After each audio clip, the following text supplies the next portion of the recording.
welcome to my channel. Today we will be learning about how to begin the photosynthesis process of the Gladiolus flower. First we want to mix some soil, and that is before we plant just about any and everything.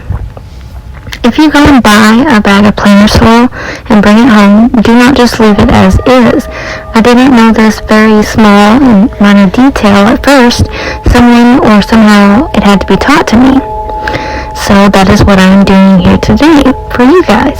So you want to start by ripping open your bag of potting soil and empty the bag's entire contents into a large container.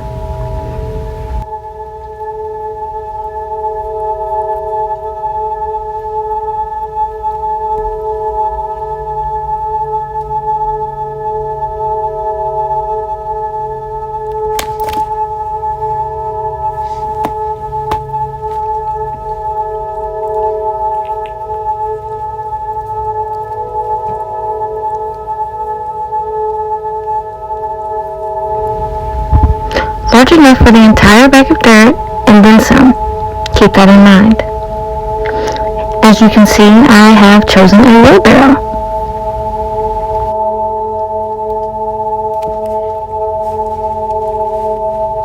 Because once it's in a big container, you will want to mix in an even 1-to-1 ratio of the dirt from the bag being the first, and then the same equal amount of your own native dirt from the ground in which area you are growing these plants.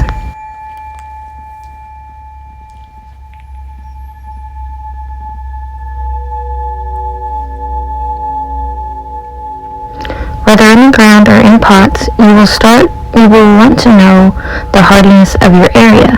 You can check out which zone you are categorized on the regional hardiness map. There's a link below. I am showing this video in my location within the 7A zone.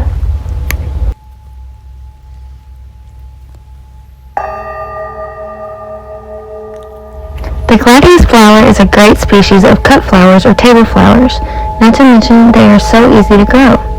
So if you are a fan of setting the table with a fresh and hand-picked bouquet of flowers, then this is the right plant for you.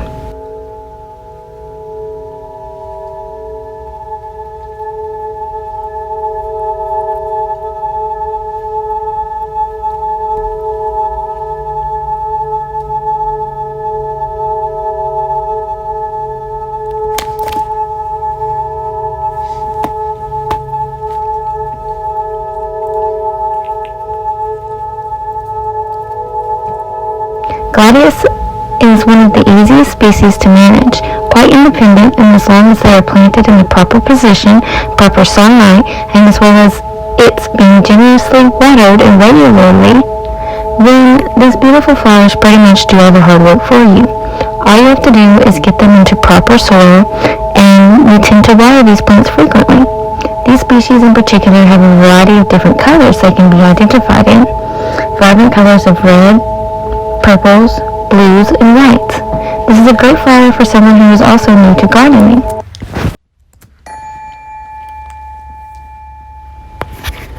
As you can see here, I have already pre-mixed some potting soil and have already potted them, making it way easier for future planting, which we all know once you have begun that there will always be more plants. Hence why I also encourage you to label all of your planting material, especially once you have planted them, because if not, you are making it nearly impossible for identification until harvest or until your plant is in full bloom.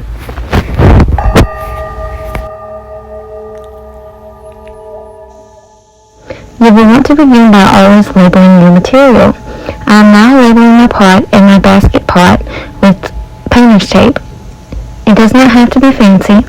You want to do this because until they are in full bloom or harvest, you may not remember which is which, especially if you have more than one species in your collection or in your garden.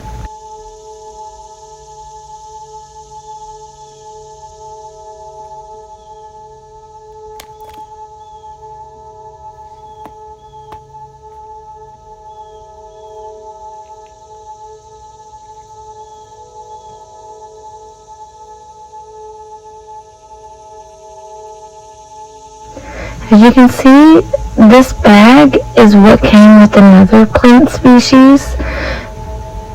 I bought, seeing that they both came from the same company and the same geographic location. I went ahead and mixed in with my already pre-mixed soil with the 1-to-1 ratio. I mixed that entire bag in.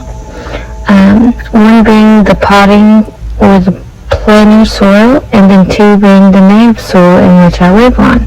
So I mix up the dirt with the flower dirt, and I will be planting today.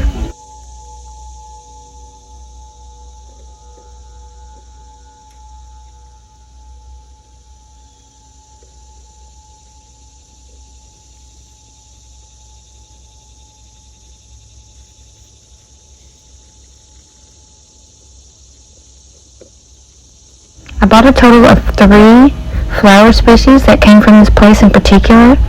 Once I mix up the soils, we will go get our bulbs for this plant species in particular. I let my store-bought bulbs soak in purified water for about 4 hours total and in sunlight. Once again, you do not have to be fancy. I cut open the water bottle and used it to soak them in, of purified water. Now I will pour out the water onto the soil, making it easier to work with, and because your plants will love it. Once that is done, I will build a small little spot for each bulb. I will dig a spot for each bulb. One was a different color than the rest, so I planted that one separately. But with this species, it is encouraged to grow them together, especially if you're planting them in the ground.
I put maybe 2 to 3 bulbs per each container. They look really good in groups whenever they're in bloom. Make sure you are placing them with the sprout side up facing the sky. Use your shovel or your hands to make sure you cover the bulb with dirt it shouldn't be that deep into the soil. Cover it up with the soil, make sure none is showing, place in some sunlight, and then, well, according to me, that's it. But, yeah, so according to me, earlier, whenever I recorded this, that's all you have to do when you're finished. But no, that's not quite right, Emily. So, now, watch as I come back to show you the final step after you place it in the sunny spot.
Now this is me, mid-video, finding a ladybug and showing you guys for good luck.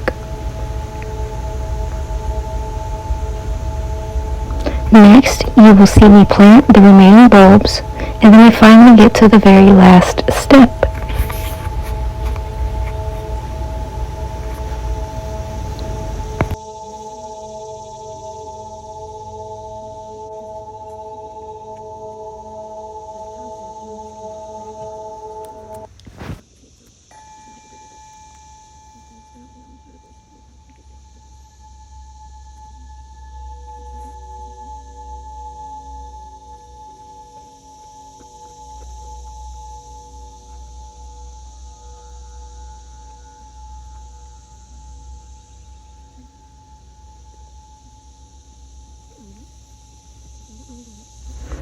And after you selected your sunny spot, place them in that location.